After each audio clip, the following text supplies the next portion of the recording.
સમાચાર આવી રહ્યા છે। ભરૂચ જિલ્લાના જંબુસર તાલુકાના જમ્મુ કાશ્મીરના પહેલગામમાં બેસરણમાં આતંકવાદીઓએ કરેલ હુમલામાં જીવ ગુમાવનારા 26 પર્યટકોને શ્રદ્ધાસુમન અર્પણ કરવાના કાર્યક્રમ શહેર તથા તાલુકા કોંગ્રેસ દ્વારા યોજાયો હોવાના સમાચાર પ્રાપ્ત થયા છે। જમ્મુ અને કાશ્મીરના પ્રખ્યાત પર્યટન સ્થળ પહેલગામના બેસરણમાં મંગળવારે આતંકવાદીઓએ કરેલ હુમલામાં 26 પર્યટકોને મોતના નિપજતા સમગ્ર દેશમાં શોકનો માહોલ છવાઈ ગયો છે।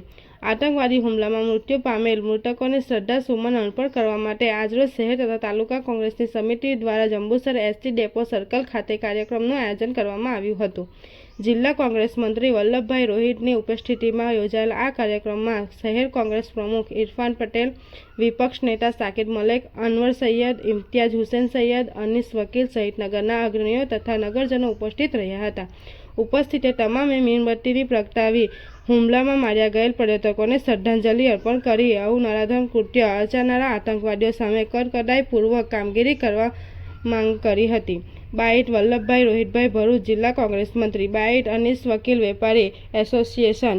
રિપોર્ટર દિવાન જંબુસર તાલુકા કોંગ્રેસ સમિતિ અને જંબુસર શહેર કોંગ્રેસ સમિતિ દ્વારા આજે જે પહેલગામમાં જે આતંકી હુમલો થયો છે એવા આતંકીને સરકાર એમને ફાંસીની સજા આપે અને એ જે એમનું મૃત્યુ થયું છે એમને આજે અમે એમની શ્રદ્ધાંજલિ પાઠવવા માટે, એમના આત્માને શાંતિ મળવા માટે આજે અમે લોકો ભેગા થયા છે।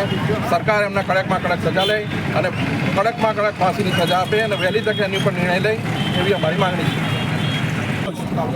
અમે જંબુસર વેપારી એસોસિએશન તથા કોંગ્રેસ સમિતિ તથા જંબુસર શહેરના તમામ ઇસમો તેમજ મુસ્લિમ સમાજ અને આખા ભારતના લોકો આ પ્રોગ્રામ સાથે અમે લોકો બધા સાથે છે અને જે પહેલગામની અંદર જે આતંકી હુમલો થયેલ છે અને એની અંદર જે નિહત્તા અને નિર્દોષ 26 લોકોની જાન ગઈ છે, એ જાન ગઈ છે તે બદલ અમે લોકો આજે કેન્ડલ માર્ચનું આયોજન કરેલું છે અને એમની આત્માને શાંતિ મળે અને અમે સરકારને આપના માધ્યમથી આશા કરીશું કે સરકાર આ જે ટેરરિસ્ટ કૃત્યની અંદર જે ઇસમો જે લોકો સંડોવાયેલા છે એ લોકો સામે કડકથી કડક કાર્યવાહી થાય અને હવે પછી આપણા દેશની અંદર આવા કોઈ કૃત્ય ના થાય એટલા માટે સિક્યુરિટી પણ ટાઈટ કરવામાં આવે અને આ બધું જાણવામાં આવે અને એમની આત્માને શાંતિ મળે એટલે